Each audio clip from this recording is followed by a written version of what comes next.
Jai, Hare Krishna.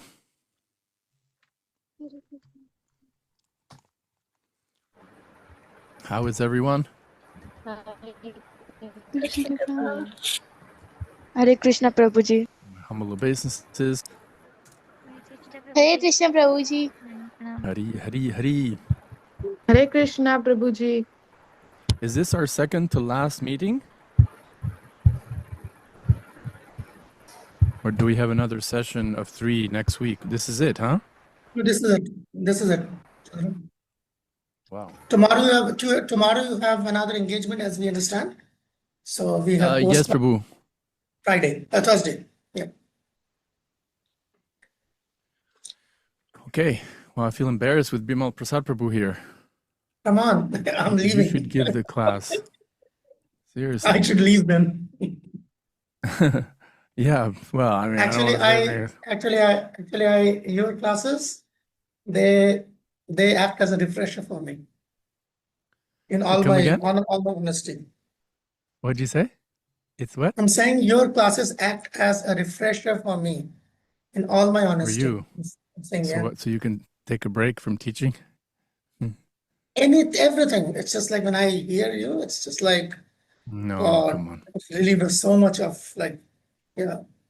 so much of anxiety, tension, because it's because these classes are devoid of any strings attached to it. It's like unfiltered. That's why. As simple as that. I asked you actually I sent a message to you, but maybe you're too busy to answer it. I was asking you. You don't have to answer, but I was wondering how you got involved with these ISKCON Pakistan. It was far out.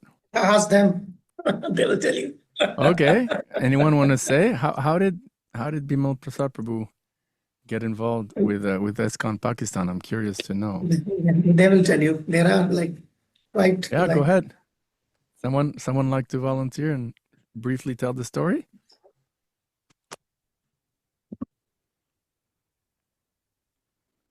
Okay, Krishna Priya. Hare Krishna Prabhu. Please accept my humble obeisances. Prabhuji, actually, we Bimla Prasad Prabhu first, he taught ISKCON IDC course in Pakistan. And I personally connected with the Prabhuji through that. I knew Prabhuji from that year. I think it was 2020. And from that year, and maybe before that, Prabhuji also was connected, but I'm not aware. But I got I got some news about His Grace Vimla Prasad Prabhu that he's teaching Bhakti Sastri IDC course, and then there are many youth females Mataji here, and they also did Bhakti Shastri through by the blessings of Srila Prabhupada under the guidance of His Grace Vimla Prasad Prabhu. So with like Prabhuji connected with Pakistani devotees just with these courses, ISKCON disciple course and that Bhakti Shastri course, and after that, we started asking question to His Grace Vimla Prasad Prabhu regarding spirituality, regarding Srimad Bhagavatam, Bhagavad Gita, whatever confusion we had. So we discussed with Prabhuji, and he actually motivated, because here in Pakistan, Matajis, many of the Matajis, they are feeling very shy and they are not that much motivated to preach Krishna consciousness and to do services in Krishna consciousness. So Prabhuji came and he motivated us, he pushed us, and then Prabhuji came here in Pakistan in 2024. Last year, he came to the How difficult is it to come? where we don't know how Vimla Prasad Prabhu has managed, but honestly speaking, it is very difficult. And Prabhuji, whatever To come books from we India, are having, India to Pakistan, it's hard now, huh? it's very hard. And he's The also borders are sending, closed, huh? yes, whatever Prabhupada's books we are reading here in the English version, all because of His Grace Vimla Prasad Prabhu, we are reading it. Otherwise, it is not possible to get those Wow. books from India directly. And Prabhuji is sending from India to Dubai and all the way to Pakistan. And all these Matajis and Prabhujis, they are all youth. And Prabhuji is started preaching from Hyderabad, then Karachi, then Sakkar, and I think now all over in the Pakistan, you will get some kind of students who will know Vimla Prasad Prabhu. So Mm. with just simple courses and then a motivation and then a pure guidance and then preaching in Krishna consciousness, many other things, services in Janmashtami, Gaur Purnima, and Radhashtami. So we just got to know Bimla Prasad Prabhu through the motivation and through the guidance.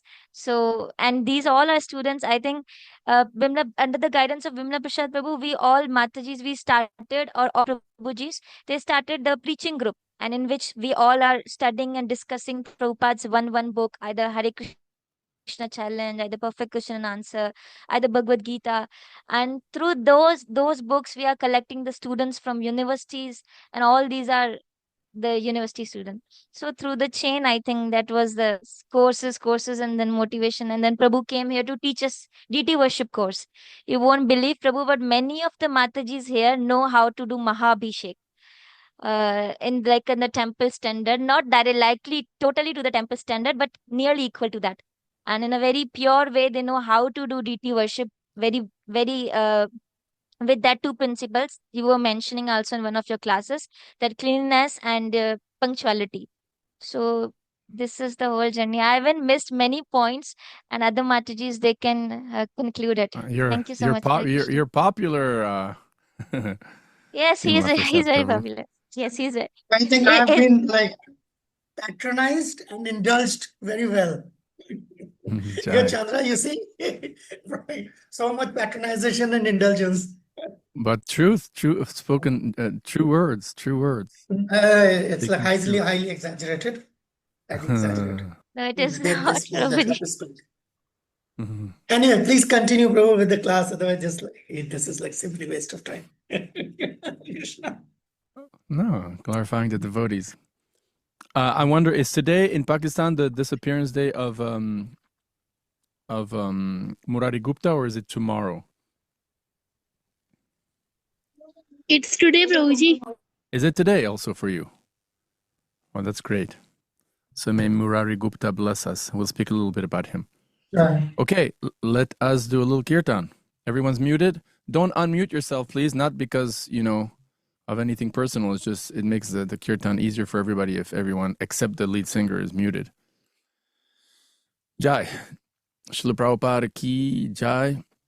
Jayo Shri Krishna Chaitanya Prabhu Nityananda Shri Advaita Gadadhar Shri Vasadi Gaura Bhakta Vrinda.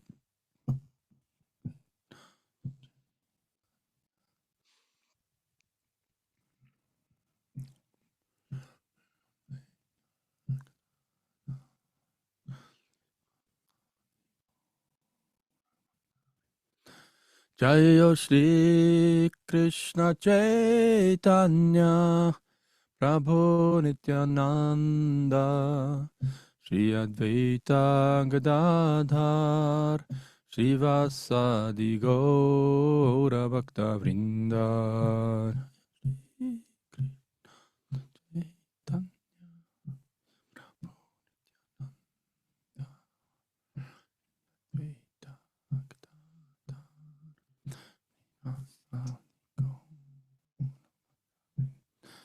Hare Krishna, Krishna Krishna, Hare Hare, Hare Rama, Rama Rama, Hare Hare.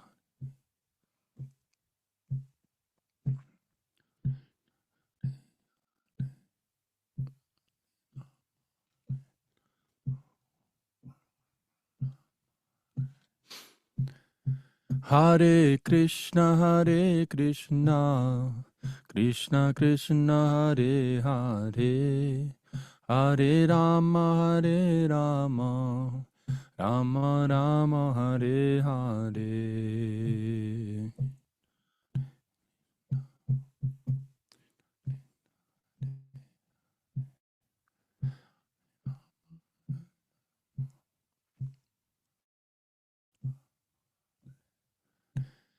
Hare Krishna, Krishna Krishna, Hare Hare, Hare Rama, Rama Rama, Hare Hare.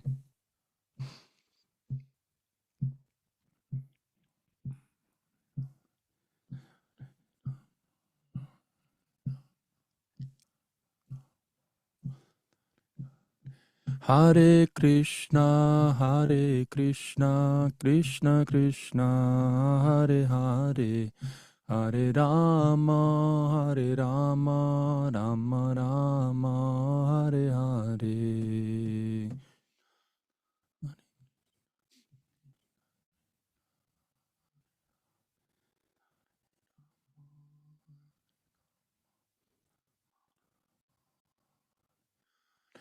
Jaya Prabhupada, Prabhupada, Prabhupada, Jaya Prabhupada.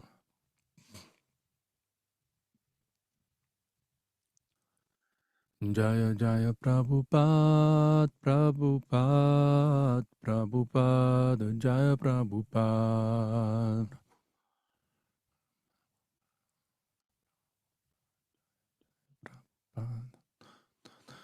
Srila Prabhupada ki jai, Murari Gupta ki jai, Lakshmi Devi ki jai, and Shri Krishna Saradiya Rasayatra ki jai. We have an auspicious day today of the full moon where Radha and Krishna dance together. A few words on Murari Gupta, because as you know, there's the person Bhagavat and the book Bhagavat. Huh? Have you heard that expression? Prabhupada talks about that in the first canto of the Bhagavatam. So the book Bhagavatam is like, the Srimad Bhagavatam, for example, but then there's the person Bhagavat, who is the Vaishnava or the Vaishnavi, who embodies, who lives, who is a walking example of the book Bhagavat. And we understand that with the help, by the mercy, via the book Bhagavat, the person Bhagavat, we can get the mercy of the book Bhagavat. Through the Vaishnava, we get Krishna. So it's always very auspicious and good for us to speak or to beg the mercy, to glorify and to beg the mercy from our great acharyas, especially on their appearance and disappearance day. In 1966 or 1967, in New York, on the appearance day of Srila Bhaktisiddhanta Saraswati Thakur, Prabhupada told his new disciples, on this day you can pray to Bhaktisiddhanta Saraswati Thakur directly. So it's significant that we respect the parampara. We don't want to jump over our our teachers, in disciplic succession, but not that we want to anyway. We want to be servant of the servant of the servant of the servant. We're happy like that. But on the appearance and disappearance days of these great acharyas, it's like a channel, gets opened directly to these great acharyas, and for 24 hours, there's the prices are slashed, huge discount, come and get while supplies last. Mercy is available from these great acharyas. They're extra kind and extra merciful to us. So, that's something at least I've done for 30 years. I think that's what's kept me around in ISKCON all these years, is on these appearance and disappearance day, we pray fervently for their mercy. So Murari Gupta, Bimala Prasad Prabhu, he's an avatar. He's considered to be, he's an associate of Lord Chaitanya, and he's an avatar of Hanuman. Hanuman. He's also a partial representation of Rudra. Vrindavan. Yeah, because of the same thing. Hanuman is related to Rudra. Oh, acha. Okay, there you go. And at one point, there's all these childhood pastimes of Nimai Pandit and Murari Gupta, where Nimai Pandit would tease or try to test the patience of Murari Gupta, who would not get angry, but on the contrary submit to Nimai Pandit as his teacher. He was an Ayurvedic doctor, isn't it? And it said that he could not only cure someone from his material disease, but he could also cure them from their spiritual ignorance and give them Krishna prema, give them love of God. You see the parallel between him and Prabhupada? Murari Gupta and Prabhupada? Why? Prabhupada was also Please tell us. yeah, pharmaceutical, pharmacist. Oh, wow, that's right. He was a pharmacist. Yeah, good connection there. Maybe Prabhupada's maybe is Murari Gupta come back. Who Don't knows? start They that. asked but they asked Prabhupada, who are you in the spiritual world? He said that you would faint, isn't it? If you Yes. knew, he would faint. In other places, there seems to be, I mean, you could, we're not claiming anything, but we can say that there's a good argument to be made that Prabhupada is in the cowherd boy rasa, based on those prayers that he wrote on the Jaladuta. And Mother Malati Mataji once asked him point blank, "Are you a cowherd boy?" And he said, "Yes."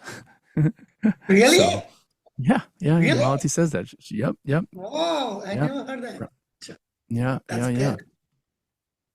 a matter of fact, it's funny because, when Prabhupada was in Surat, or he was walking around in the shirt. Here we go again, talking about clothes and dressing. I need your permission, Rohini, Krishna Priya, for sharing. Okay, so here, if you notice this shirt, here's the story behind it. Yadubar Prabhu told me personally. You see this shirt that Prabhupada has here?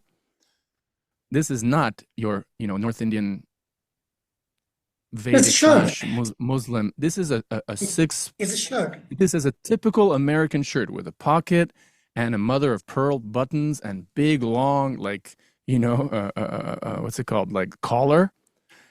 And if you look at the fashion of like people who are cowboys, like in the American, cowboy sense, the cowboy and the Indians, like, the cowboy with the big hat and the accent and the guns and, the lasso. The hat is missing.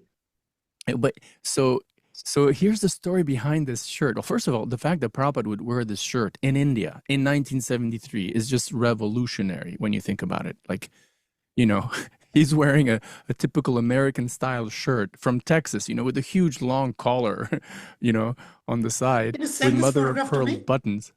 Yeah, sure. I have a few of them. Please And post it. Yeah. and then what's amazing is that what happened behind this story is that one disciple of his, Mataji, who is from one of those states like Texas or, Texas basically is when you have all the cowboys still today. And she was meditating on Prabhupada, as a cowherd boy, but she's from Texas. So she designed a shirt kind of like a cowboy, the American Texas version of what is a cowboy, and she gave it to him as a gift, and Prabhupada accepted it, and he wore it. He wore it in America, and he certainly wore it in Surat. Here's another best one of it. So again, to those who say that, dress is so important and blah, blah, blah, look, Prabhupada as a sannyasi was wearing an American style shirt. Yeah, this one's the best. Send this one too as well. Okay. So I don't know how we got to that topic. I'm sorry. There must be a cowherd boy. Oh, you brought it up. No? You talked about Murari Gupta. Oh, Yes, yeah, and yes. Prabhupada maybe being in the mood of a cowherd boy. Okay, we'll stop there. But yeah, that's Murari Gupta. So his house is near Yogapit in Mayapur. For those of you who've been or who will go one day, his house was really close to, all of, the house of Srivas Thakur. You can just imagine what it must have been like to be in Mayapur, in the early 1600s, where all these, eternal associates of the Lord and direct avatars, Mahavishnu himself, Advaita, they're all like living in the same, 3-kilometer radius. It's just inconceivable, all these exalted souls. And there's one last pastime when, and I like to remember this pastime because I have a Shalagram Shila that's in the form of a Varahadev, and I worship that one not just as any Varahadev. I worship it in my mind, as the form that Mahaprabhu manifests as Varahadev in front of Murari Gupta. Like in Chaitanya Bhagavat, at one point, there's a story where Chaitanya Mahaprabhu arrives in Murari Gupta's house and just manifests his Varaha form. And he starts criticizing Mayavadis, actually, who say that Bhagavan has no form. And he's speaking, you can imagine, he's speaking against Advaita Vedanta as a boar, a speaking boar. Murari Gupta must have been like, who can imagine what his reaction must have been? But that's Murari Gupta. So let us pray to Murari Gupta that he blesses us today. with extra mercy. And before we go on to next instruction, I'd like us to read a few verses from the Rasalila Panchadhyaya, from the 5 chapters from the Rasalila, because today is the Rasalila. And as I may have showed you or told you, one of my Shiksha gurus is a devotee called Garuda Prabhu. You've heard of him, right? Bimla Prasad Prabhu, right? They came last week. He was invited last week. They heard him. Oh, really? You Prabhus, you all heard Garuda Prabhu? Yeah. Yes, Krishna Wow. Great. So isn't he wonderful? it was very wonderful, Prabhuji. Isn't he? He's just like he's the most eloquent speaker of Vaishnava philosophy on earth, I would say. Seriously, he's just. I've known him since I was 21 or 20 or maybe 23, 24, and I would go. That's when I was with Bhakti Sastri. He used to teach at Duke University, and so he would sometimes come and give the Sunday feast lecture or Bhagavatam class at ISKCON, North Carolina. And I mean, you've got Garuda Prabhu, and then you've got everyone else in ISKCON. You know, not necessarily in terms of purity of heart. Who are we to judge who's pure, who's not, who's less pure, but in terms of eloquence and just knowledge of Shastra and what to speak of other religions, he's unbelievable. And as you know, he probably told you, he wrote a wonderful book called The Divine Dance of Love. Oh, now I understand.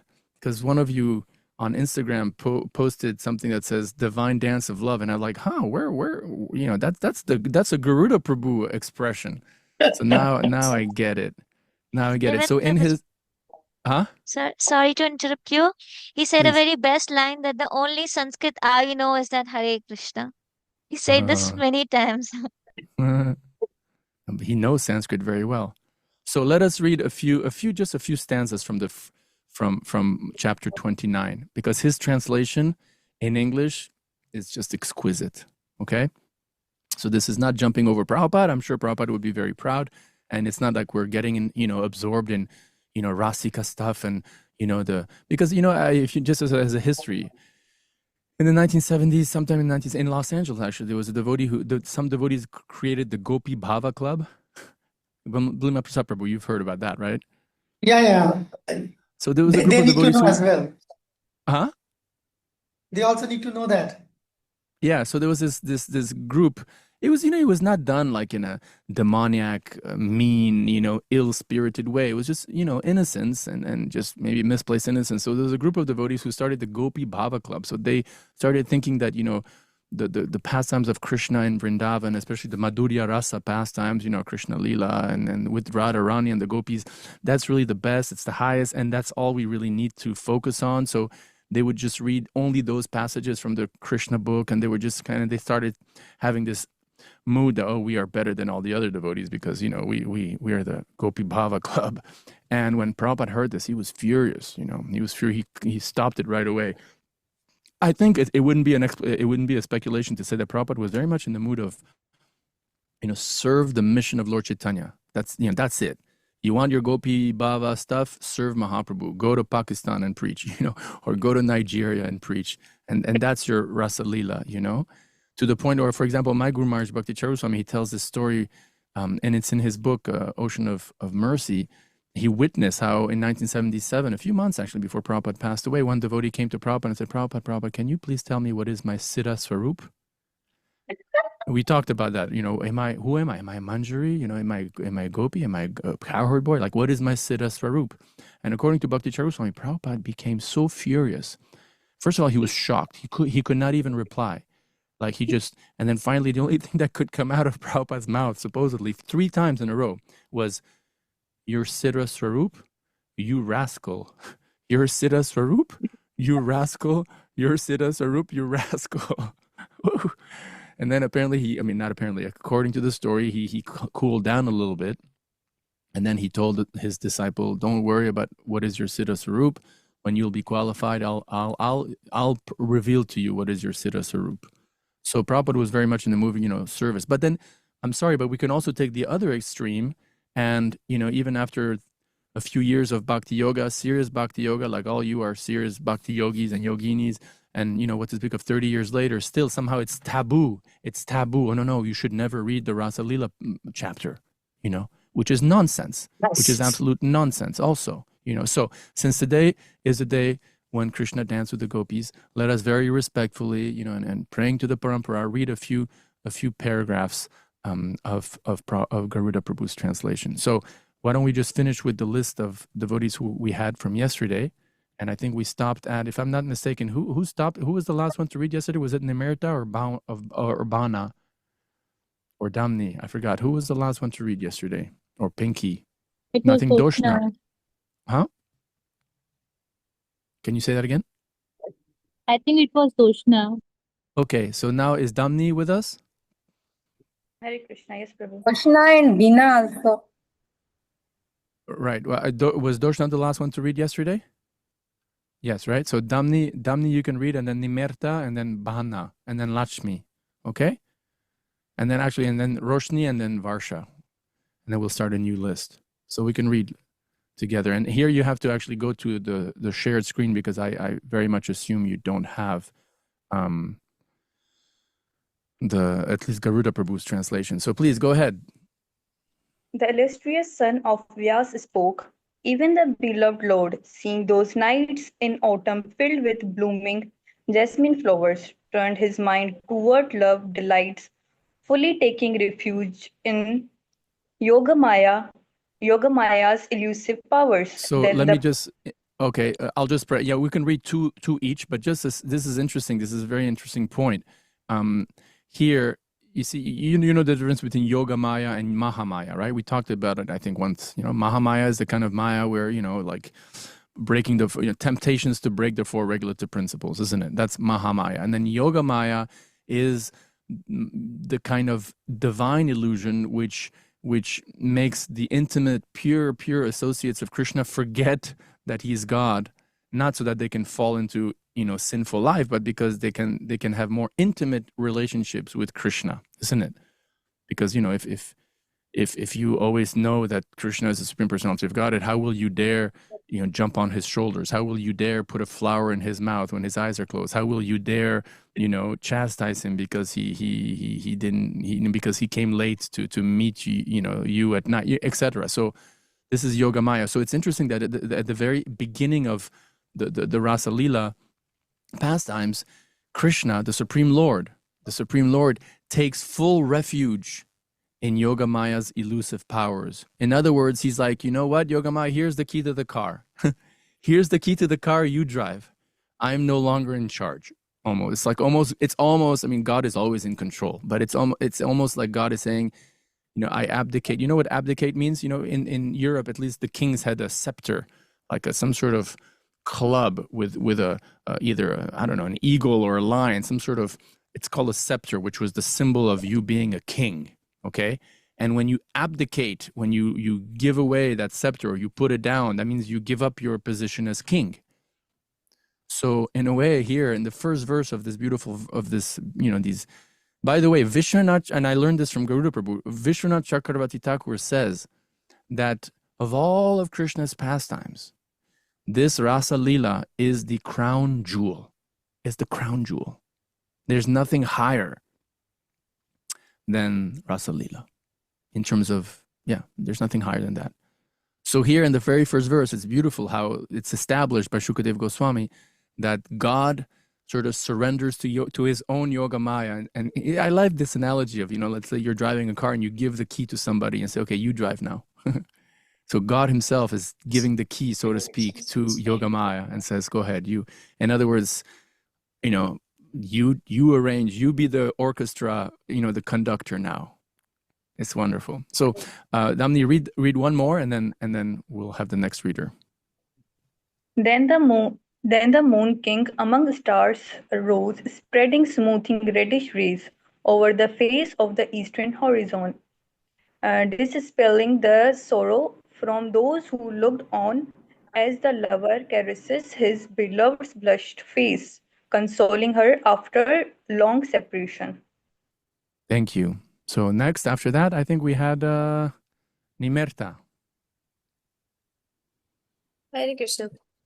Seeing Hare lotus Krishna. flowers bloom and the perfect circle of the moon, beaming like the face of Brahma, reddish as fresh kunfuma, seeing the forest colored by the moon's gentle rays, he began to make sweet music, melting the hearts of the fair maidens with beautiful eyes. Upon See, for hearing me, that, yeah, please go ahead. upon hearing that sweet music, Sorry. their passion for him swelling, the young women of Vraja, whose minds were captured by Krishna, unaware of one another, ran off toward the place where the beloved was waiting, with their earrings swinging wildly. Thank you. Now we have Bana. But you see, what I for me, as again, as American, as a French American, I'm not used to the word gopi. The word gopi for me doesn't resonate because I didn't grow up speaking Hindi or Sanskrit. So it's like gopi is like, okay, after 20, 30, 25 years of devotional service, okay, I understand we're talking. But here you see, he calls them fair maidens, fair maidens. A maiden it's an Old English term that means a girl or young woman, an unmarried girl, a virgin, and a woman. It's basically unmarried, unmated.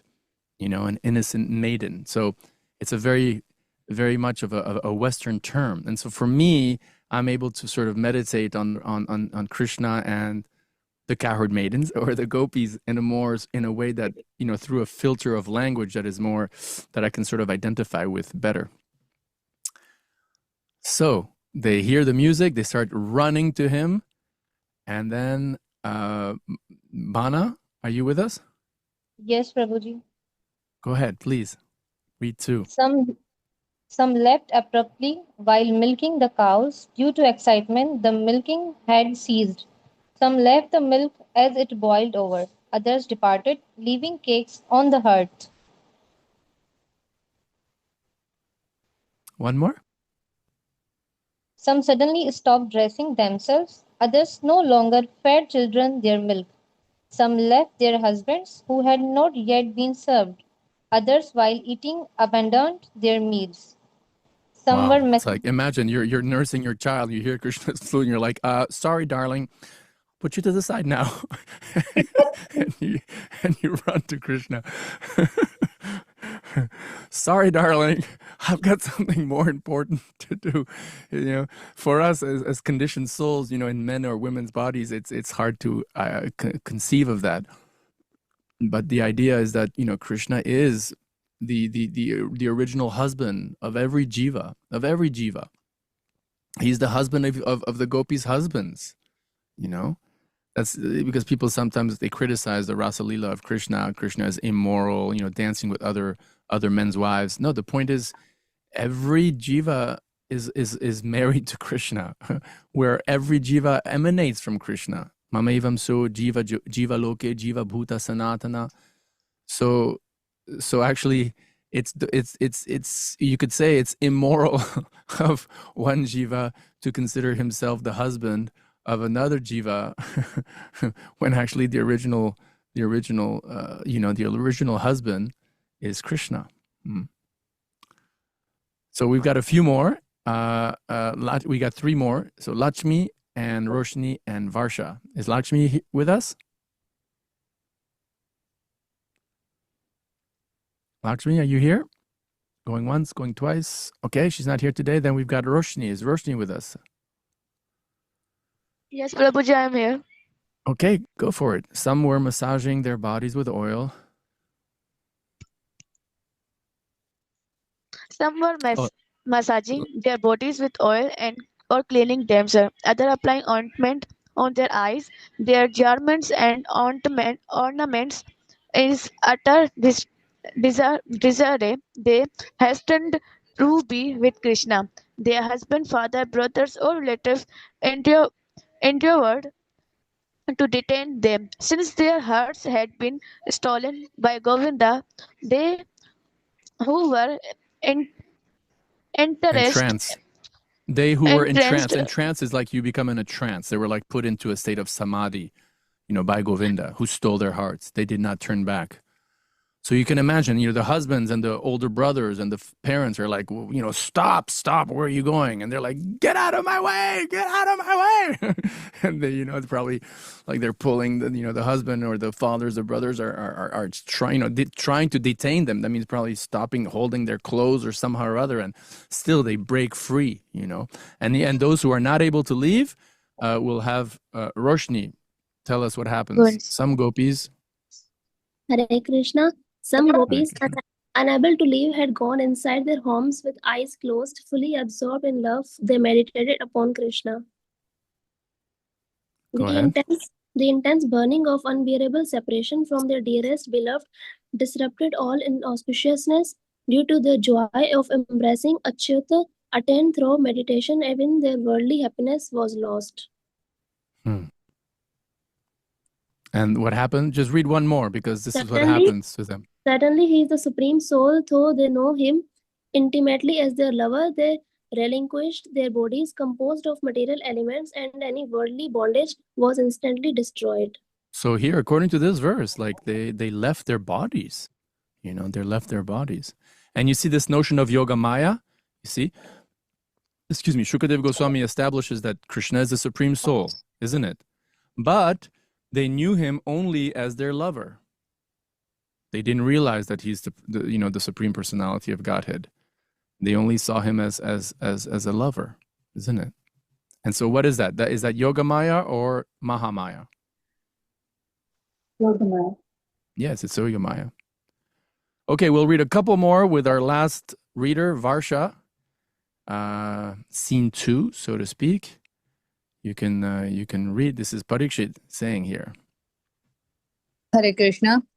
The celebrated, they know Krishna, however, as the greatest lover and not as the source of Brahman. O sage, how did the underlying current of naturally forces stop affecting their minds controlled by such forces? Read a couple more. The sage Suk spoke. This was explained to you previously. If the king of Siddhi could achieve perfection, even while despising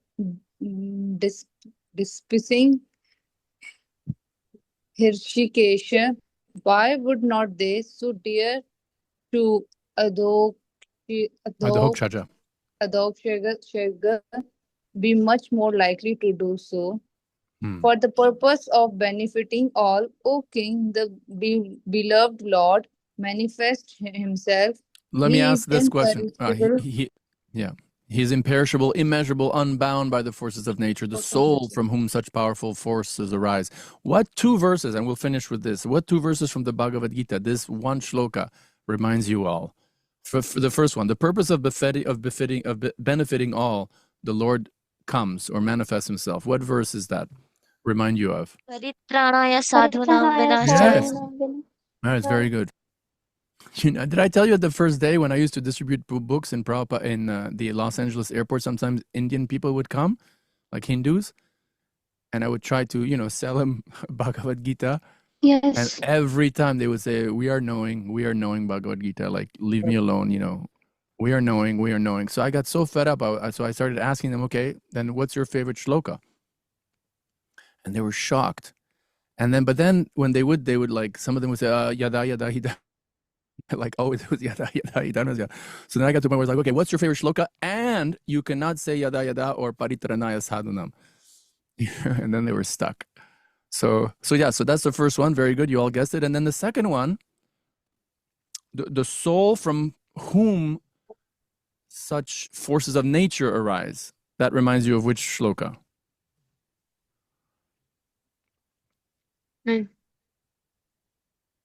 Aham sarvasya prabhavo matak sarvam pravartate. I am the source of all material and spiritual worlds. Everything emanates from me. Right. Jai.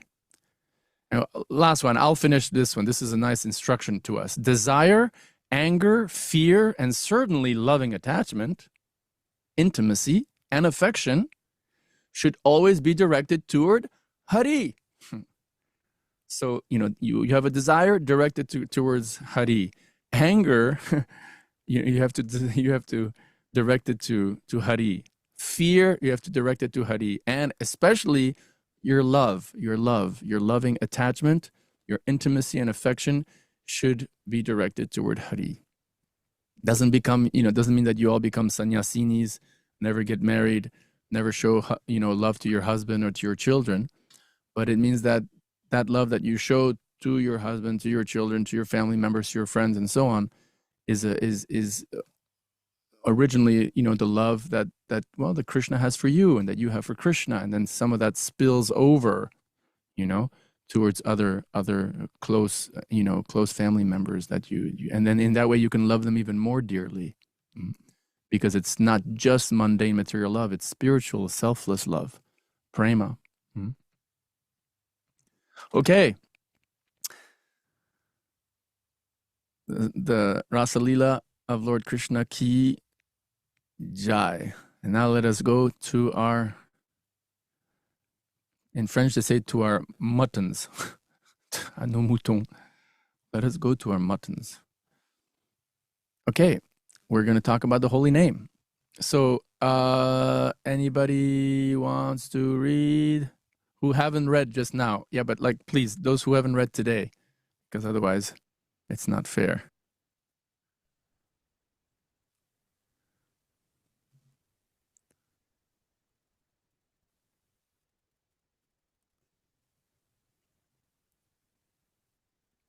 Okay, we'll wait a few more minutes or a few more seconds, and then we've got our list.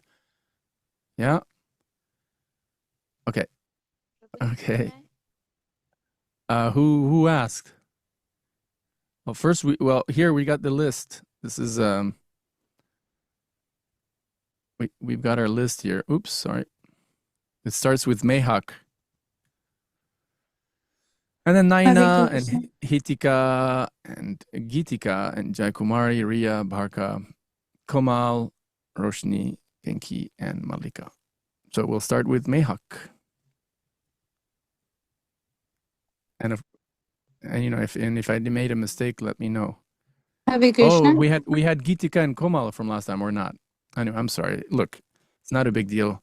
The point is to hear, not so much to read. So Mehak, yeah, if you're ready, you can read to us the translation of verse number 7. Sat Krishna nama charitadi sitapya vidya, etc. Go ahead. Hare Krishna. Translation. The holy name, character, pastimes, and activities of the Krishna are all transcendently sweet like sugar candy. Although the tongue of one afflicted by the guidance of avidya, ignorance cannot taste anything sweet.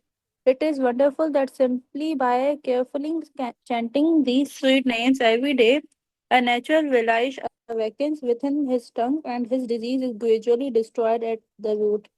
So before you read actually, why don't you read the first paragraph, because the first paragraph is basically repeating the verse. So read the first paragraph, and then we'll open the discussion, because I really want everybody to really understand this analogy.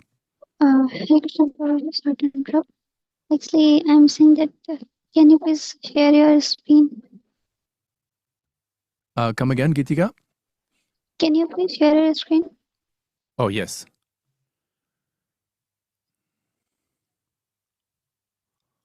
I'm trying to, how come I don't see it? It should be here. Desktop 1. Are you able to see it? No, hold on. Yes, Prabhu.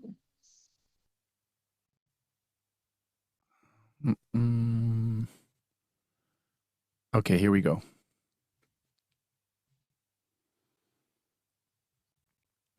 But Mehak, you can continue, because you just read one sentence. So Hare Krishna, from the first paragraph or second? Yeah, from the first paragraph. The holy name of Krishna, his quality, pastimes, and so forth. The holy name of the Lord Krishna, his quality, pastimes, and so forth are all of the nature of the absolute truth, beauty, and bliss. Naturally, they are very sweet like sugar candy, which appeals to everyone. Nescience, however, is compared to the Nescience. disease. Sorry to interrupt you, but who does not know what nescience means? Okay, here's the yes, ignorance. Lacking knowledge. Lacking knowledge. Okay? It comes from not knowing. Ne means not, and sire is to know. So not knowing, right? It's like avidya. That's why the original is so you have vidya and then avidya. So nescience. Go ahead.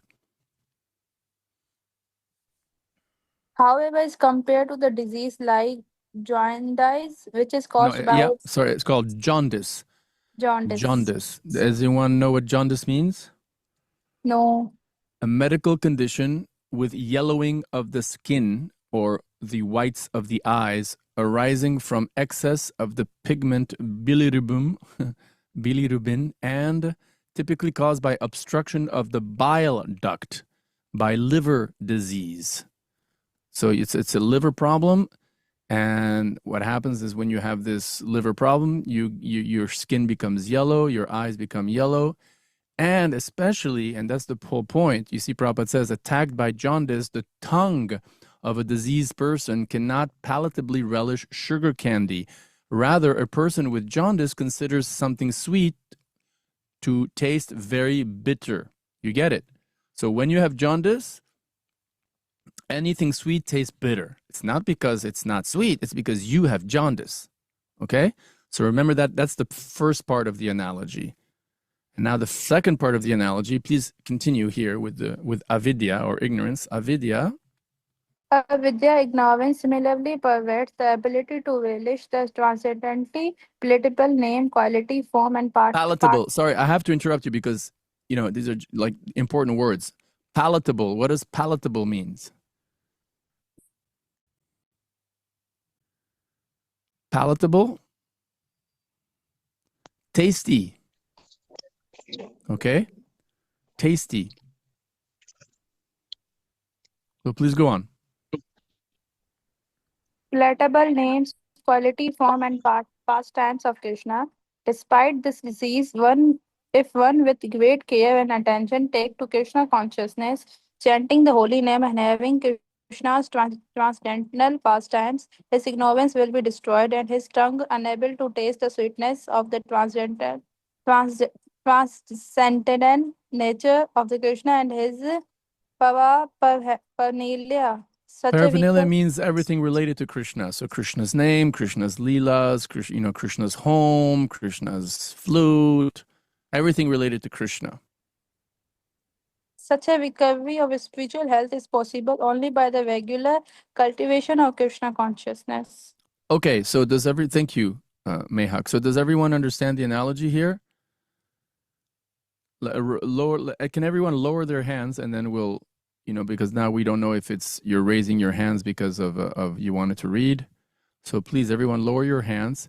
And then is there anyone who does not understand the analogy here between the sugar candy and jaundice and ignorance and the holy name? So Hitika, you still have your hand up. Is that because you don't understand it? Okay. Keshava, you understand it? Everyone's got it? Really? Okay. Really? Everyone's got it, huh? Everyone understood? No, Prabhuji, not that much. That's Riya, right? Yes. And Devika, you raise your hand? Briefly, no? Okay. All right. So what do you not understand? Oh, Shobha also, you raise your hand. Do you understand or not? Or Shobha? Prabhuji, there is a fourth line in this verse. Swadavi karmada bhavati tadgada mula hantri.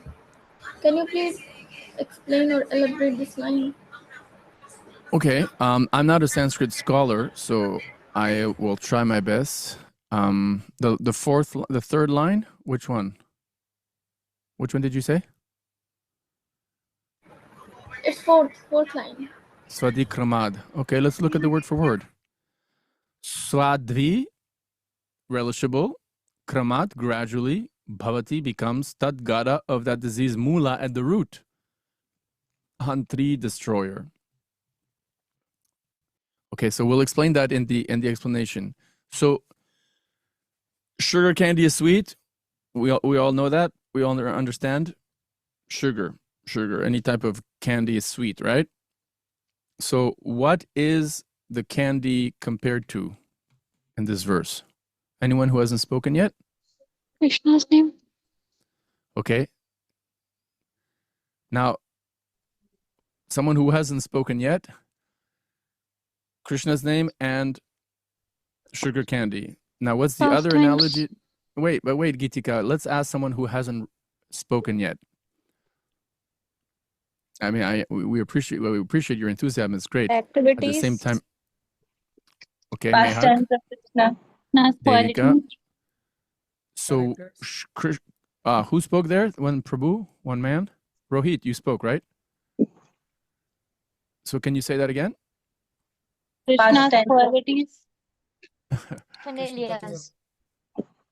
So you have Krishna, that's compared to sugar candy. That's one thing. And then you have jaundice, or this disease, which is compared to? Ignorance. Yes, avidya. And what is the symptom of jaundice? When you have jaundice, what happens? Someone who has Everything tastes Everything which is sweet, the taste will be bitter. Yes. It will taste like bitter, yeah. So then what happens when you are affected by avidya, by ignorance? Now I want someone who hasn't spoken yet to answer, okay? Who has not spoken or read yet. Please. What happens when someone who has avidya or nescience or ignorance, what happens when that person comes in contact with the sweet holy name of Krishna? He can't taste its sweetness. He can't taste its sweetness. Exactly. What verse, and maybe again, someone who hasn't read yet, because we have so many devotees who haven't read and who actually don't speak, so much. We have like this crew, this elite crew of maybe 6 or 7 or 10, and then everyone else is like kind of like flatlining in the background.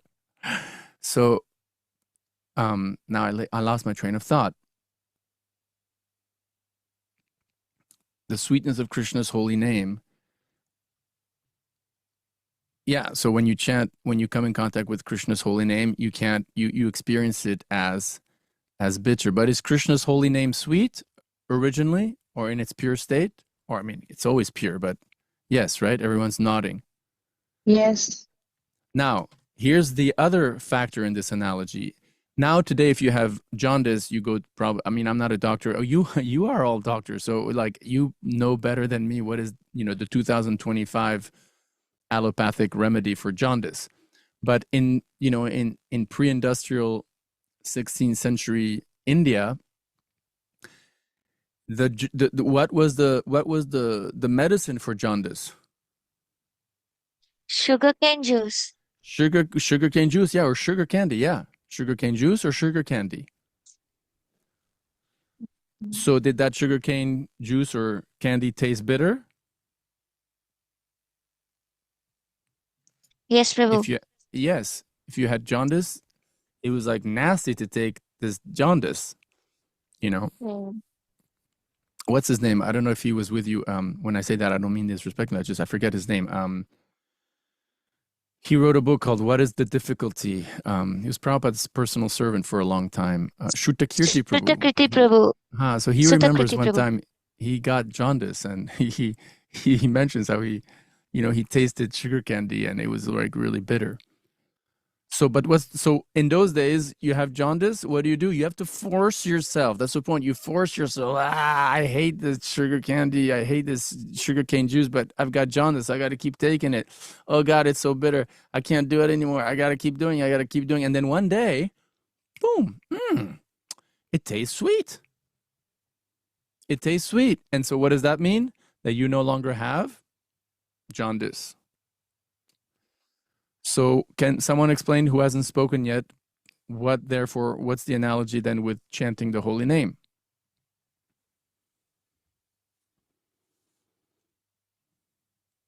Barka. It's like keep chanting the holy name so that you come out of your ignorance or the ignorant nature. Right. Keep chanting. That's the idea. Even if it tastes bitter, careful chanting can enhance our taste. Maybe. It will gradually, you know, we have the faith that it will gradually clear away the ignorance. What verse from Lord Chaitanya's Shikshashtakam does this verse remind you of? Extra credit. Remember at one point he says, Durdaiva midrisham iha janina anuragaha. Right? My your Lord, your holy name, you are so kind upon the, what is it? You have invested all your transcendental energies. You know, there's not even hard and fast rules for chanting these names. Anyone can approach you, but I am so unfortunate that what? I'm so unfortunate that I don't have any attraction for it. I have no any attraction for them. Exactly. Exactly. So that's the condition, you know. So I don't know if I do. I have a friend, not a friend, but he's, you know, an what's it called? Not an accountant, an acquaintance in America. He printed this T-shirt, and he's kind of a sarcastic, cynical man, a devotee. And he wrote he printed a T-shirt that says, "Chant Hare Krishna and be happy," and then in small print here it says, "Or at least chant Hare Krishna." I find that quite funny. It's realistic, you know, because we've been chanting for so many years, and it's like, it's not, at least speaking for myself, and I think I speak for a lot of devotees, it's not that, you know, we wake up in the morning, wow, I've been sleeping for 6 hours. Oh my God, where's my japa bag? Where's my japa bag? Where are my beads? Oh, great. Hare Krishna, I've missed you so much, dear holy name. I'm so happy. Who has that experience? Isn't it?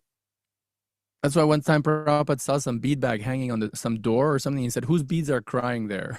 So like, we don't want to chant, you know, but we force ourselves, but we don't want to. We don't have much taste for the holy name, but you know, we force ourselves because we hear Shastra and we took a vow to our spiritual master. You know, we understand it's the Yuga Dharma and so on, but it's not like, oh, I can't wait to chant. I mean, how many of you, is anyone among us like experiencing, you know, ecstasy when you chant? And if you do, you know, we won't make fun of you and we'll say, great, please give us your blessings. Okay, now raise your hand if you like chanting, but it's a little, you know, it's a bit of an effort, especially japa.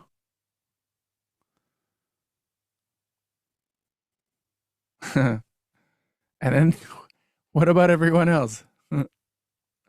Yeah. So that's basically where we are.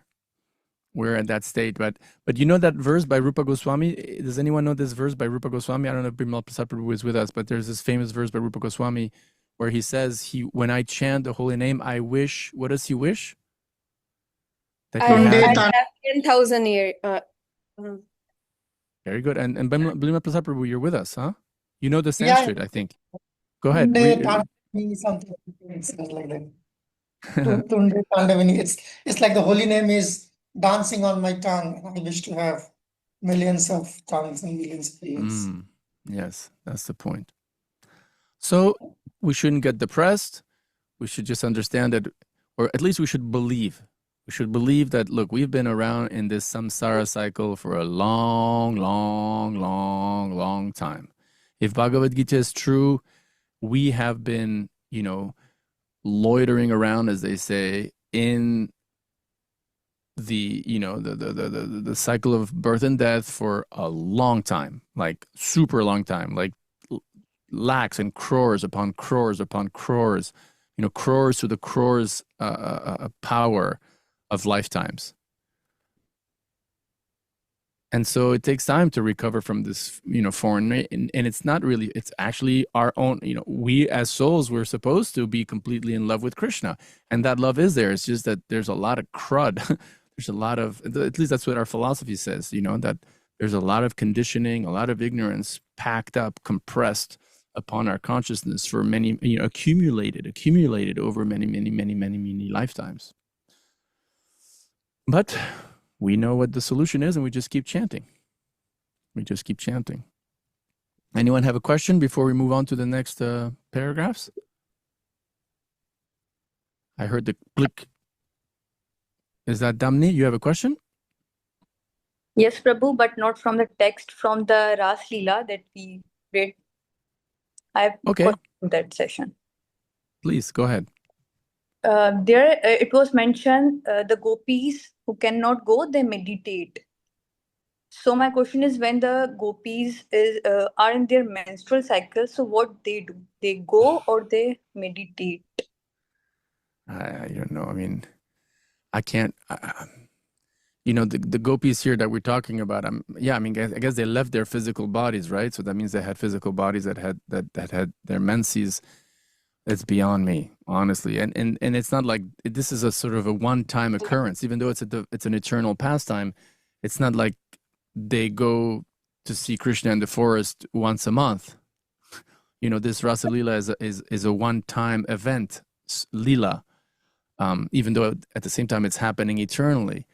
And even though the text says, you know, they gave up their physical bodies, we should, I mean, at least I've always been taught to see the gopis as being, you know, eternally liberated souls who have Satchidananda bodies.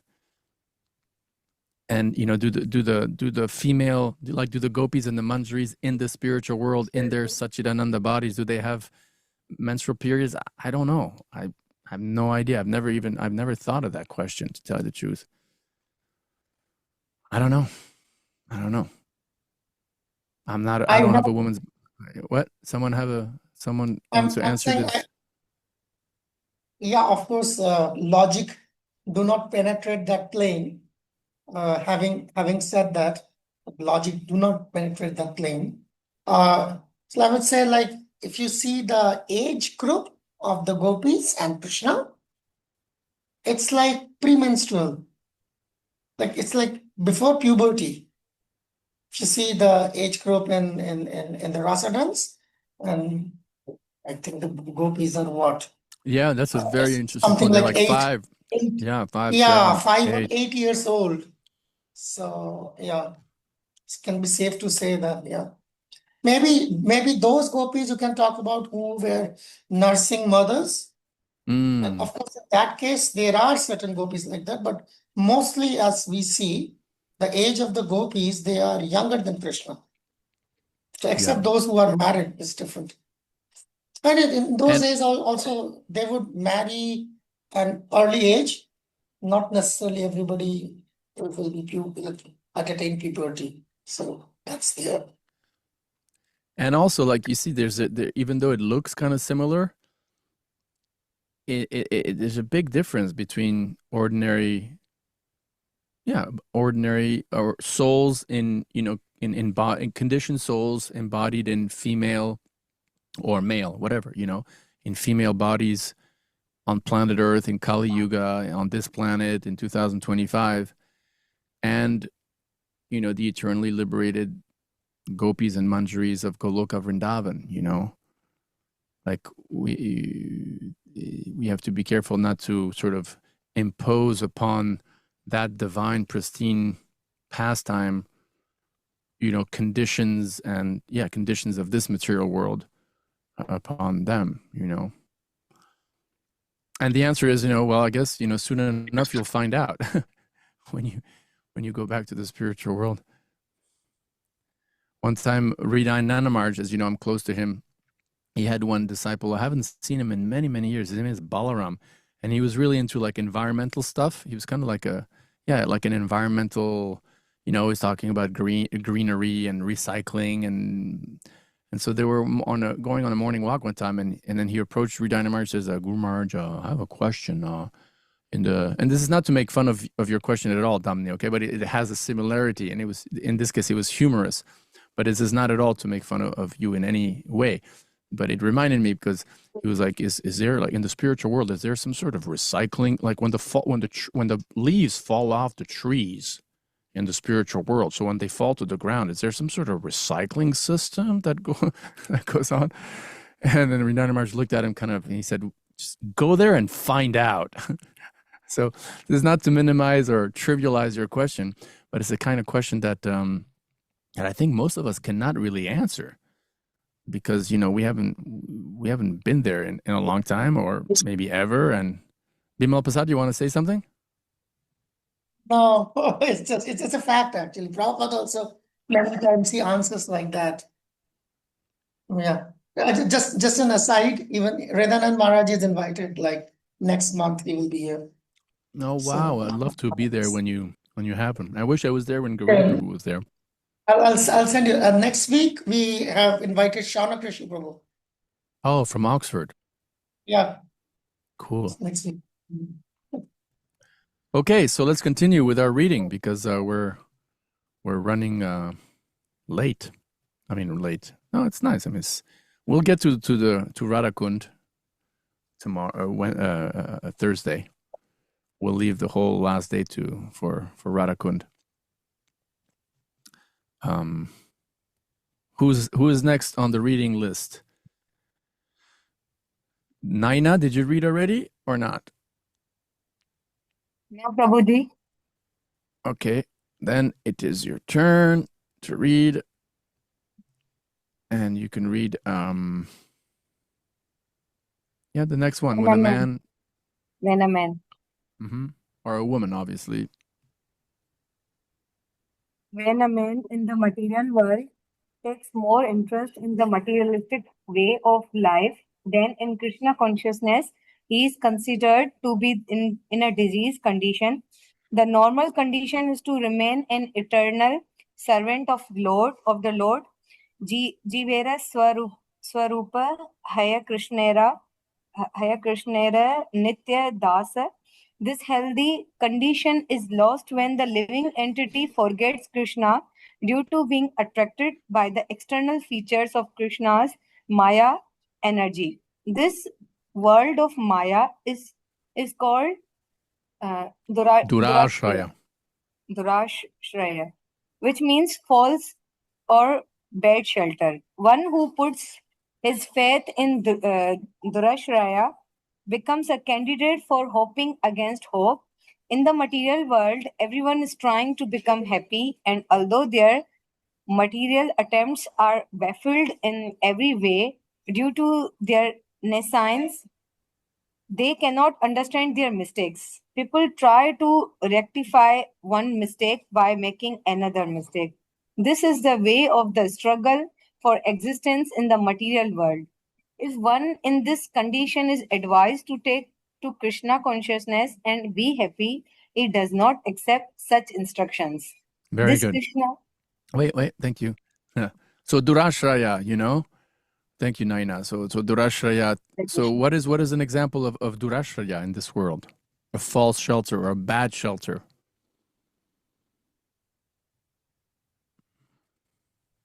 Maya is example. Maya is called Durashraya. Well, what is an example of Durashraya? Here, Prabhupada defines Durashraya as bad shelter or false shelter. You see? This world of Maya is called Durashraya, which means, Ashraya means shelter. So Durashraya is a bad or false shelter. Anyone can give an example? Either from human society. Krishna Priya. Hare Krishna Prabhuji, if we give example from human society, then it can be our family. Like in that sense, we do a lot of things for our family, but and every time they broke our heart. But again, we instead of trying to serve Krishna, go to them and serve them. So I think this can be the example of we are disappointed like by our chewing family the chewed, members or chewing the chewing the chewed, chewed. which Yeah. Putting a lot of faith or like being such a huge, I don't know, a cricket fan, being like they love, somehow the Pakistan national team is going to save my life. And they're, I live for the Pakistan national cricket team, or a political party, I will give my life for a political party, I will give my life to the Communist Party, and ultimately in a sort of an even ontological sense. Yes? Someone wanted to add something? Yeah, continue, Prabhu. I'll add then. I made my point. I made my point. But yeah, I was going to say from an ontological point of view, in other words, from even a greater sense, like deep down, we want to have a salvation. We want to find a shelter that will, save us from hell, that will save us from death, that will save us from suffering. And according to our theology, only Krishna, only God is our real shelter. Only God gives us the shelter, the ultimate shelter. Maybe someone can mute themselves because we have some background speaking. And So, Prabhu, there is yep. one more example, like falling in love with somebody because it considered lust, and then divorce, then break up, and again falling into love some another buddy. So I think this is also the example of putting ourselves in a bad shelter. Yeah. At the same time, we're not preaching renunciation. We're preaching bhakti. So, because obviously 99% of Vaishnavas and Vaishnavis will be married. And we don't, it's also, would be unhealthy to preach that, okay, fine, get married, but remember, like, you shouldn't show love to your husband. You shouldn't fall in love with your husband. Love is only for Krishna. So, just, I don't know, cook that sabji and rice and flop it on his table and, and chant your chant your japa. Well, I'm giving you an example, but like I'm thinking of a service that a wife may do to the husband or to the family. So we have to be careful. Yeah, it's kind of a tricky thing. Like we at the deeper level, we do believe that Krishna is the ultimate recipient of our love, as he himself says, isn't it? Bhoktaram yagya tapasan sarva. Bhoktaram, he's the ultimate bhokta, he's the ultimate enjoyer of all our relationships and endeavors and sacrifice and yagyas and tapasyas and all that, even in relationships with others. But by the same token, just because we know that another jiva cannot fully satisfy our soul and that only God can fully satisfy, us as a soul, doesn't mean that we should somehow like cut ourselves off from engaging in the world, either on a family level or on a professional level, because that would be the type of preaching that Mayavadis do or Zen Buddhists do, because the world is suffering, don't engage in it. Like go to a mountain and meditate on Brahman, or go to some monastery and just close your eyes and, think that everything is illusion. But we don't preach that. Krishna didn't tell Arjuna to stop fighting on the battlefield. So it's like the art, Bhakti Yoga really is the art of living in the world and engaging in, family life and having children and falling in love and having a husband and a career and all that. And at the same time, maintaining one's deep heart-to-heart loyalty to one's ultimate best friend, Krishna, Radha Krishna. Isn't it? It's a juggling act. And by Krishna's mercy, we're able to do it. And he gives us that intelligence. Tesham satata yuktanam bhajatam pritipurvakam. What's the next? The Dami. What's the word? Buddhi yoga. Exactly. So don't worry. Krishna, as long as you're dedicated to serving him, he'll give you the right intelligence to somehow, balance all these, basically not all these, basically two, your physical and your metaphysical life nicely, You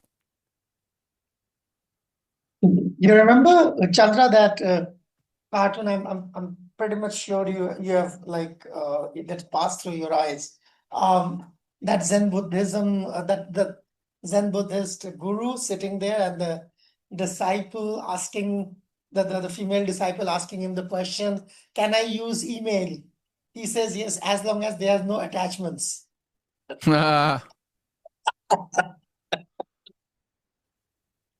Or the Buddhist monk who goes to a pizza parlor and the guy says, "What kind of pizza would you like?" And he says, "Make me one with everything."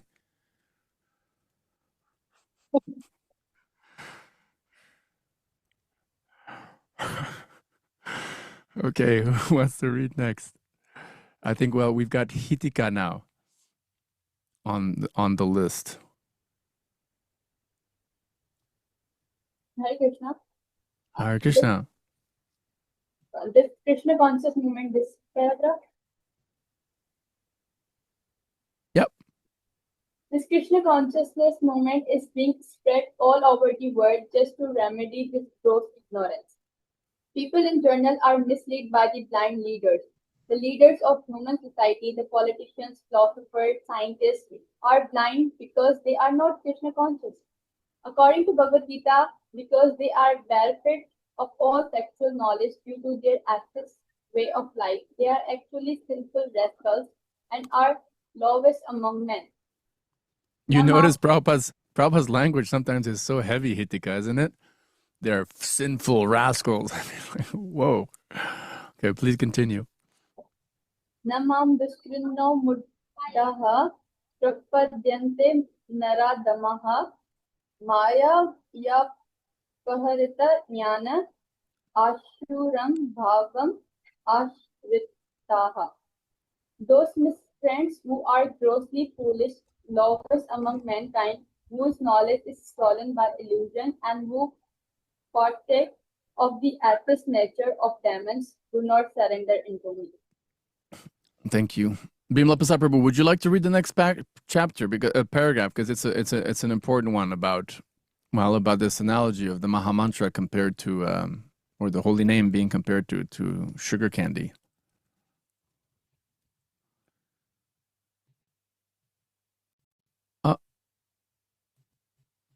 Are you with us? Oh, sorry. Yes, I'm very much with you. I'm with you. No, I didn't see that my audio is turned off. Sorry. So yeah, I'm just trying to find that paragraph. I can share it if you want. Yeah, okay. It's like I think such people never surrender. Wait. Oh, okay, fair enough. Okay, I'll read from here. Such people never surrender to Krishna, and they oppose the endeavor of those who wish to take Krishna's shelter. With such atheists become leaders of society, entire atmosphere is charged with nations. In such a condition, people do not become very enthusiastic to receive this Krishna consciousness movement. Just as a diseased person suffering from jaundice does not relish the taste of sugar candy. You see that in Europe. Sorry, but you see that in Western Europe, like in France, for example. The government is so atheistic, and not just France, like countries like Denmark and Sweden and Germany, in the name of, you've got two extremes. On the one side, if you have a religious government, and if the religion then is very kind of tamasic, hint, we won't mention names, then you have a problem. But the other extreme also is like this, these secular states, these woke states where it's just, everything is relative. There's no moral standing anywhere, like this sort of social Marxism where physicalism reigns supreme, and there's no belief in any type of life after death, what to speak of the soul, what to speak of God, and so and therefore, as a result, people get really degraded. They really get bombarded and victimized by breaking the four regulative principles. And so you have teenagers, who have had so much illicit sex, who have taken so many drugs, who have eaten cow meat their whole life. And, by the time they're 16, they're just like, they're like, what's it called? When you have a boat that's just destroyed, like they're destroyed, or if they're older, they're just become zombies. And so their interest for anything religious is just non-existent, and because that's the thing. To the degree you engage in sinful activities, to that degree you lose the taste for God. That's the formula. Basically, it's like actually like most of the people, they are sandwiched in between these two extremes. On one side, when you see like governments or a philosophy or society like the Taliban, and this like as you said the ultra left liberal, which is not exactly liberal actually. It's just like what you can say, total anarchy. Total So anarchy. it's total anarchy. So like that side of the society, they will point out to this kind of Or society demoniac. and We could almost say yeah. that because some people say, we could probably remember there's always the fight between the devatas and the demons. And so that sort of anarchy we see in many modern countries, some say it's orchestrated by very powerful demoniac beings who want to, break dharma and basically Yeah, but it's like yeah. at this point of time, like it's like between the devil and the deep sea. That side is also equally demoniac, like those who are ultra religionists, and then they point out this anarchic states and say that like destroy them because they are non-religious, and these anarchic states they point out to this ultra conservative societies. They say these are demonic, that therefore they should be destroyed. And the majority of the people, they're just sandwiched in between these two, don't know what to do. Solution: the science of Bhakti Yoga, the science of worshiping Radha Krishna in a non-ethnic, or like with no preference of one cultural language over another. I'm not talking moral principles here. I'm just talking, again, dress, food, language, architecture, musical style, recipes.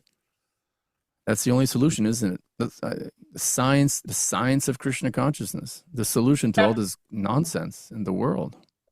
That's the next sentence in the book.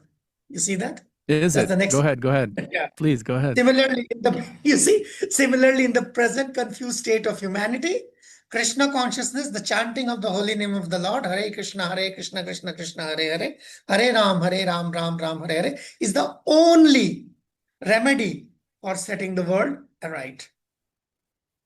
There you go.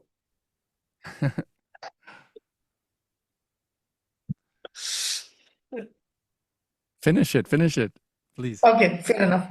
All right. Although Krishna consciousness may not be very palatable for a diseased person, Srila Rupa Goswami nonetheless advises that if one wants to be cured of material disease, he must take to it with great care and attention. One begins his treatment by the chanting the Hare Krishna Mahamantra, because by chanting this holy name of the Lord, a person in material condition will be relieved from all misconceptions. Chetadarpana Marjanam, avidya, a misconception about one's spiritual identity, provides the foundation for ahankar or false ego within the heart.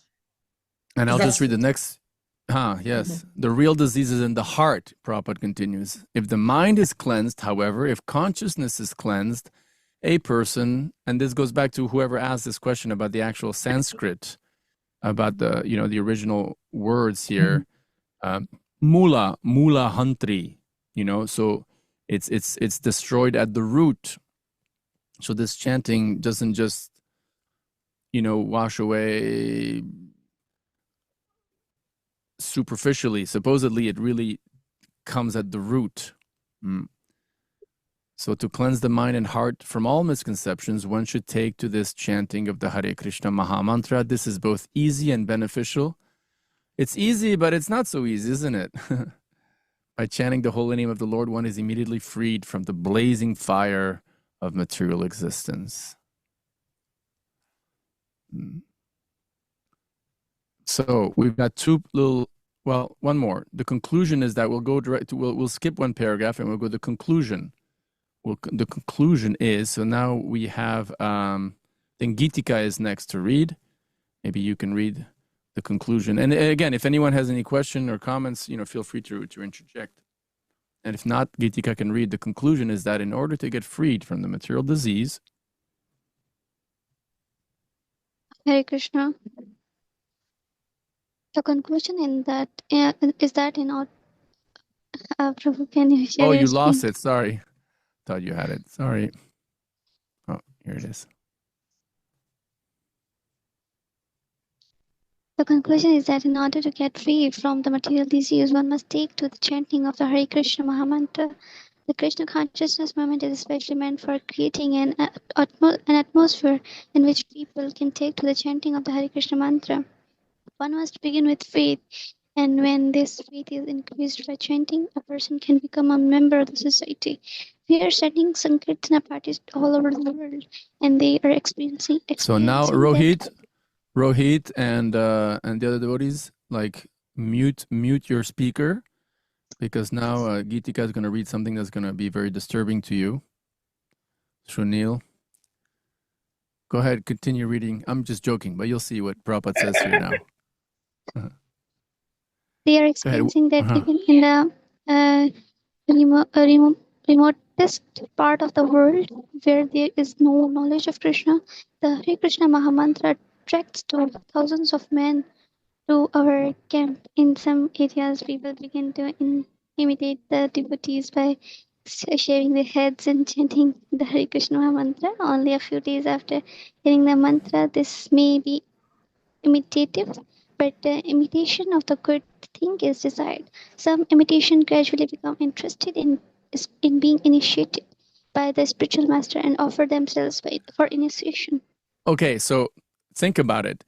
In those days, in the 1970s, all members practically of ISKCON were all brahmacharis and brahmacharinis. We've said that again. You look at pictures, the old-time pictures of ISKCON in the 70s and in the 60s, 60s and 70s, basically when Prabhupada was around physically, and you'll see, like, even though there were some grihastas, and they were looked down upon because there was like this idea that, again, this artificial renunciation, that only the monks are Krishna conscious, and anyone who gets married is in Maya, and women are Maya, and blah blah blah. And so there was this atmosphere where everybody who lived, who was a devotee, lived like monks and nuns. Look at all these pictures. I'm going to share with you. These are pictures, these are screenshots I took from some old Back to Godhead magazines when I was in Gainesville, Florida at the Bhaktivedanta Institute. I mean, look at this. This is amazing. It's very, you look at all these devotees, they were all like, all these devotees here that you see, they were all living in temples. This is in Surah to the top right. Look, devotees getting shaved for the first time. All the ladies here on the right. These saris probably didn't even belong to them. Remember, as I mentioned, like they kind of picked whoever sari was available in the temple. Like when sometimes we meet on Harinam, but then everyone goes home. Now all these devotees, they all lived in the same place, in the same buildings. Even this family, for example, here in the right, you can be sure that they were not living in their own home. They were probably living in temples, or if not, in some temple-owned tiny little apartment, or a little shack in the farm community somewhere. In other words, it was a very, very monastic movement. Monastic coming from the word monk, where, again, everyone was very renounced, living very austere lives. Look at this picture. I mean, this is a classic. You have to look at their faces, though. I mean, these devotees are so ecstatic, isn't it? They're just like, it's wonderful to see their faces, the first devotees with the American flag in the background. But you see, they're all like, all the men and women are wearing the same color even. They're all wearing some sort of yellow color. You see what I mean? So why do I say that? Because in those 1970s, and Prabhupada, he doesn't know the future. Prabhupada is not omniscient. So when Prabhupada is writing in 1973 his Nectar of Instruction, what he has at his disposition, what he has in terms of his disciples, his movement, is this, what we see here. This is what Prabhupada has. When he's talking about his Sankirtan parties that go all over the world and preach, he's talking about mostly men and some women who are all like this, who are all living as monks in temples, in brahmachari and brahmacharini ashrams. And yes, they have bald heads, they have shaved heads. But remember, since those days to today, there has been a whole sort of horizontal development of congregational development. That's what we have to thank Gopal Krishna Maharaj and Japataka Swami very much for having, put emphasis on the Dhammahat program or the Bhakti Vriksha, so that it's not just a vertical monks only kind of movement or institution where if you become a member, there's only one option, you become a monk, but rather there's always will be monks, but there's also a huge development, sort of a horizontal development with families and schools and financially independent householders. And they They do not have to shave their heads like the monks. That's the whole point. Right? So again, this is important because we may read this passage and say, oh, you see, like, there you go, they're shaving their heads and chanting the Maha Mantra, imitate devotees. The devotees that Prabhupada's talking about here are the devotees from the 1970s, which means all basically living like brahmacharis and brahmacharinis and sannyasis. And nothing wrong with that, of course, but my point is that this is not, we should not impose upon a 2025 ISKCON membership or demographics the conditions, the living conditions and the style and so on, even described by the founder in a purport like this one from the 1970s. You get my point? So Rohit Ji and Sunil don't, and Keshava, you're fine. And also the ladies, you don't have to wear yellow saris. you don't have to wear yellow saris every day. You can wear whatever you want as long as it's clean and modest, and it's perfectly fine to go to medical school, and it's perfectly fine to have your own money, and it's perfectly fine to make your own decisions in life, and at the same time take advice from those devotees that you feel inspired by in your heart, and of course chant Hare Krishna. Simple program, real simple. Anyone have any questions, doubts, opposition? Okay, well then we have Jai Kumari who can read. Do you have a Hare copy of Krishna, the Prabhuji. book? Yes, do you Yes, have a copy Prabhuji. of the book? Yes, Okay, Prabhuji. good. So yeah, Prabhupada here talks about initiation. So this is also good. If one is sincere, he or she is initiated. Okay. If one is sincere, he is initiated, and this stage is called Bhajana Kriya. One then actually engages in the service of the Lord by regularly chanting the Hare Krishna Mahamantra 16 rounds daily and refraining from illicit sex, intoxicants, meat eating, and gambling. By Bhajana Kriya, one attains freedom from the contamination of materialistic life. He no longer goes to restaurant or a hotel to taste so-called palatable dishes made with sorry, Babaji. Meat and onions. Yes, made with meat and onions. Nor does he care to smoke or drink tea or coffee. He not only refrains from illicit sex, but avoids sex life entirely. Nor he is Of course, interested in not if wasting. he gets married, or if she gets married, obviously. So you see, sometimes Prabhupada talks about, he has a lot of times he has sannyasis in mind when he's speaking about some his devotees. And here's a fact. I mean, obviously most devotees get married and therefore have intimacy, for ideally just for procreation, at least, if anything. So when he says they avoid sex life entirely, he's obviously speaking about sannyasis, right? Go on. Nor Nor he is is he. interested in wasting his time in speculating or gambling. In this way, it is to be understood that one is becoming cleansed of unwanted things, anartha nivarti. The word anartha refers to unwanted things. Anarthas are vanquished when one becomes attached to the Krishna consciousness movement. Very good. No, maybe we'll have one last reader. We'll skip one paragraph and we'll go to the verse, although Maya may be present, and we can just finish with that. And that could be Ria. Are you with us, Ria? Hare Krishna, Prabhuji. Yeah, and Doshna had a question before you read, Ria. You had a question, Doshna? You raised your No, hand. Prabhuji, I want to read just. Oh, okay. Well, let us keep with Ria right now. Hare Krishna. Although Maya may be present, it cannot disturb a devotee once he attains the bhava stage. This is because the devotee can see the real position of Maya. Maya means forgetfulness of Krishna. And forgetfulness of Krishna and Krishna consciousness stand side by side like light and shadow.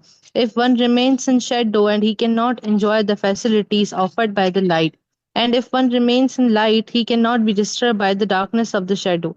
By taking of Krishna consciousness, one gradually becomes liberated and remains in light. Indeed, he does not even touch the darkness as confirmed in Chaitanya Charitamrita. Famous verse.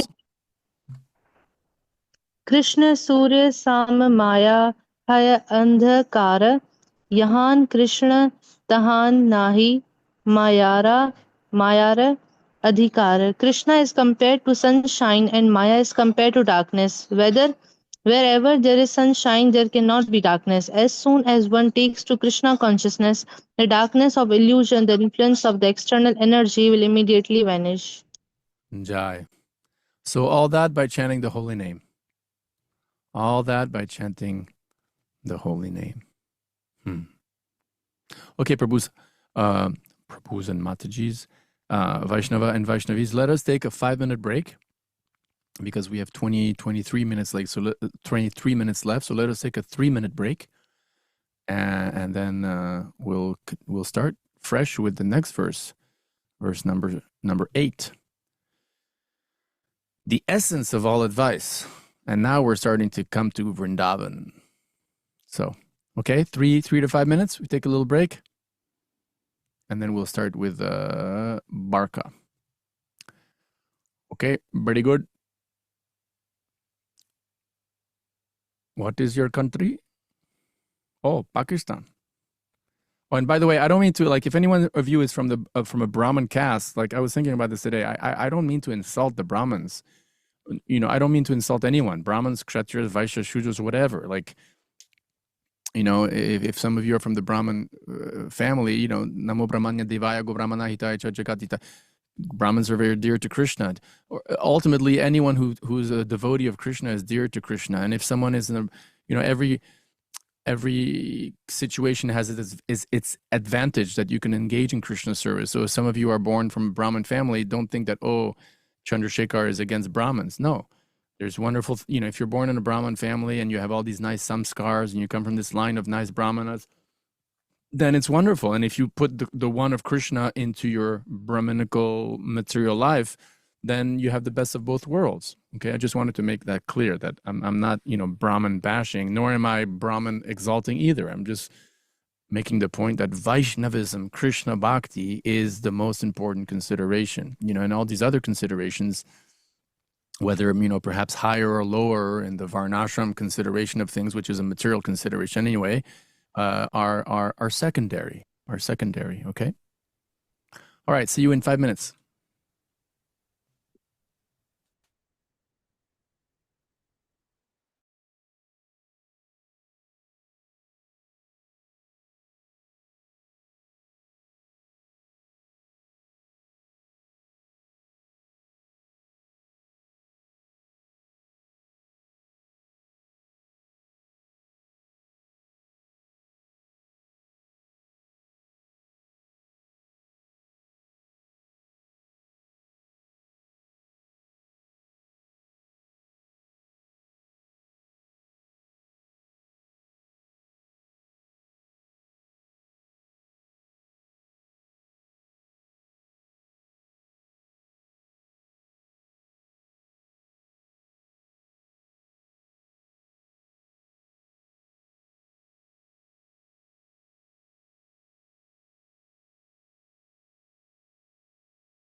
All righty, as they say.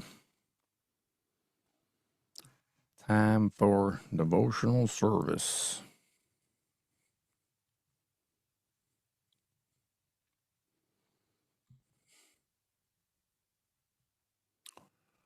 So do we have everyone with us? If you're not here, raise your hand. Ha, ha, ha, ha, ha. Okay. So I think we're starting with Barca. And I don't know if you have, do you have a book? Yep. Okay, so let us read then verse number 8.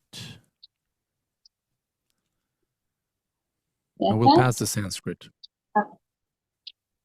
The essence of all advice is that one should utilize one's full time, 24 hours a day, in nicely chanting and remembering the Lord's divine name, transcendental form, qualities, and eternal pastime, thereby gradually engaging one's tongue and mind. In this way, one should reside in Braja, Goloka, Vrindavan Dham, and serve Krishna under the guidance of the devotee. One should follow in the footsteps of the Lord's beloved devotees who are deeply attached to his devotional service. And maybe if you want, you can read that the first paragraph with ending with that Yam Yam Vapi Smaram Bhavam verse, please. Since the mind may be one's enemy or one's friend, one has to train the mind to become his friend. The Krishna consciousness movement is especially meant for training the mind to be always engaged in Krishna's business. The mind contains hundreds and thousands of impressions, not only of this life, but also of many, many lives of the past. These impressions sometimes come in contact with one another and produce contradictory pictures. In this way, the mind's function can become dangerous for a conditioned soul.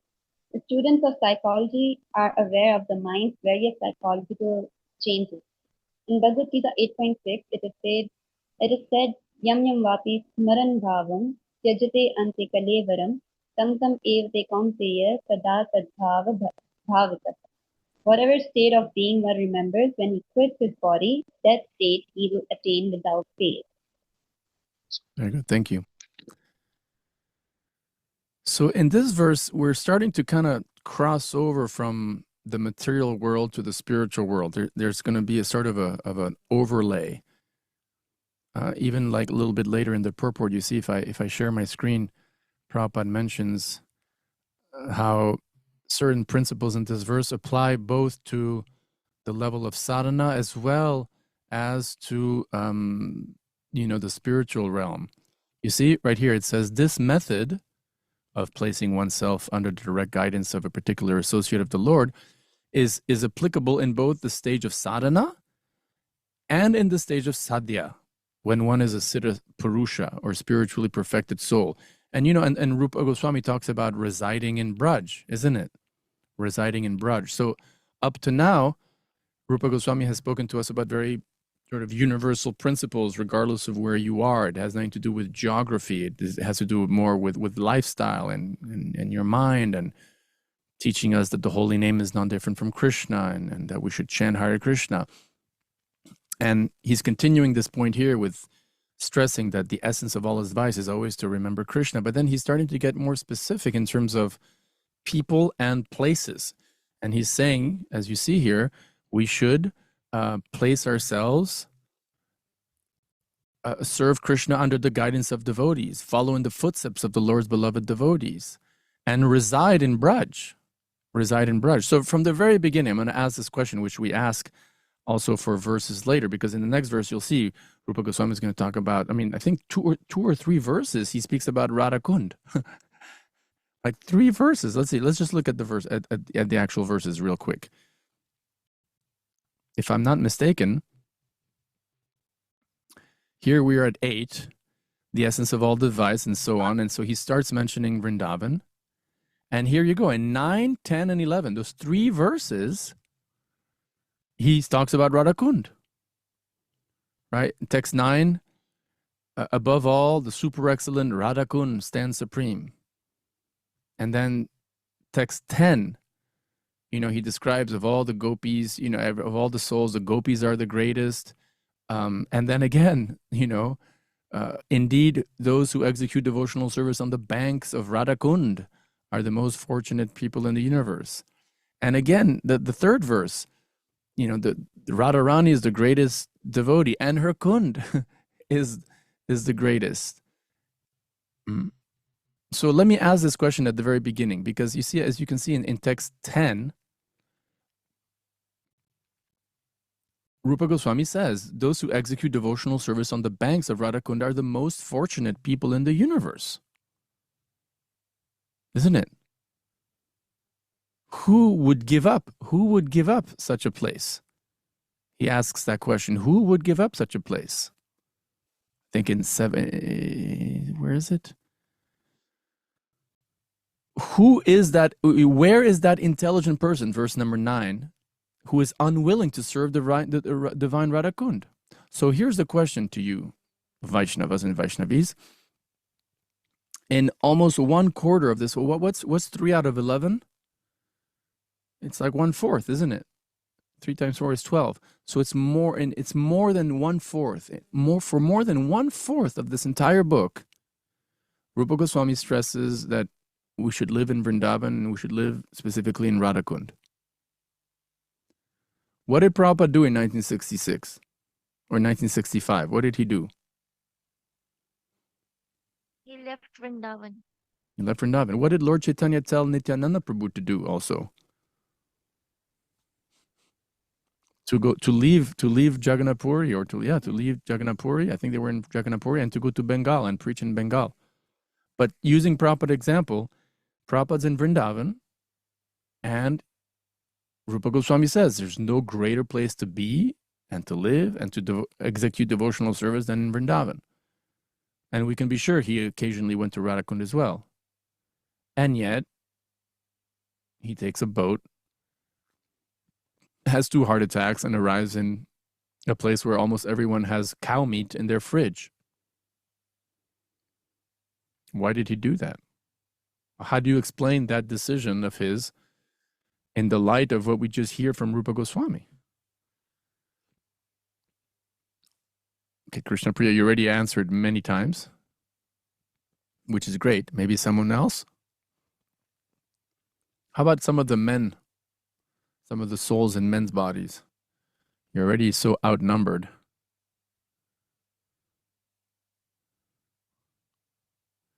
Rohit, Sundar? Any thought?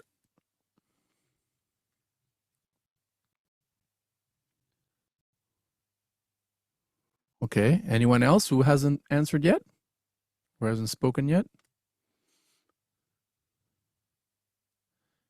It's a pretty easy question, I think. Okay, someone who has answered maybe already.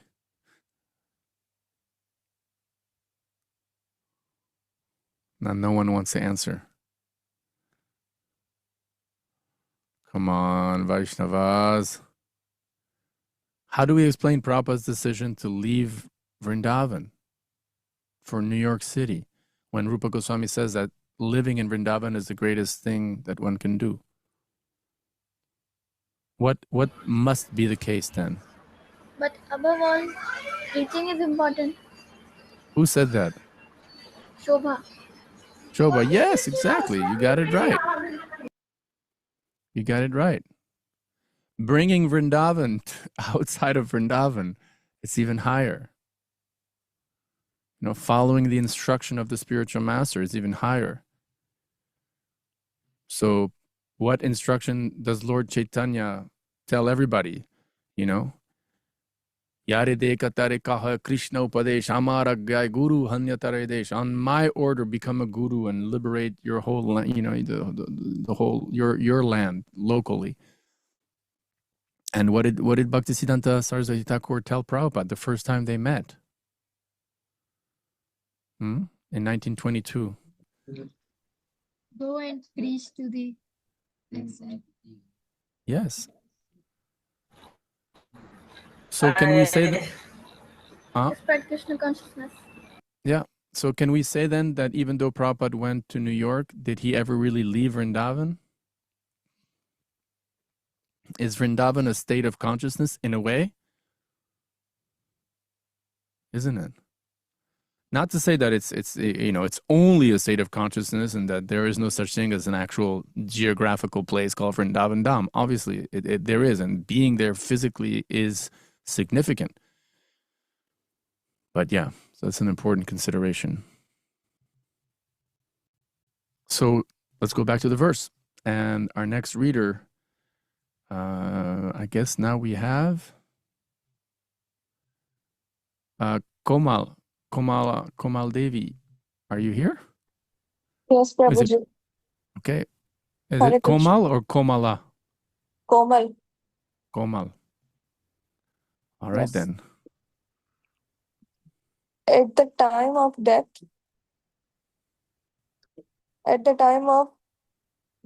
the mind and intelligence of a living entity create the subtle form of a certain type of body for the next life.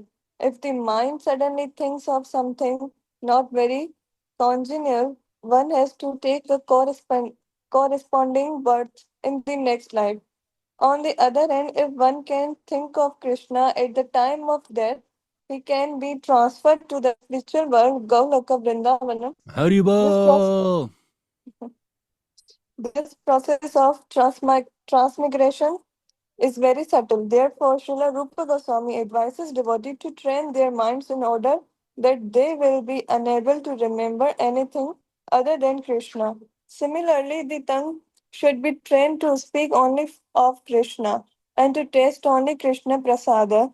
Srila Rupa Goswami further advises Tisthan Vraje, one should live in Vrindavan or any part of Vrajabhumi. Vrajabhumi or the land of Vrindavan is supposed to be 84 kroshas in area. 1 krosha equals 2 square miles. When one makes Vrindavan his residence, he should take shelter of an advanced devotee there.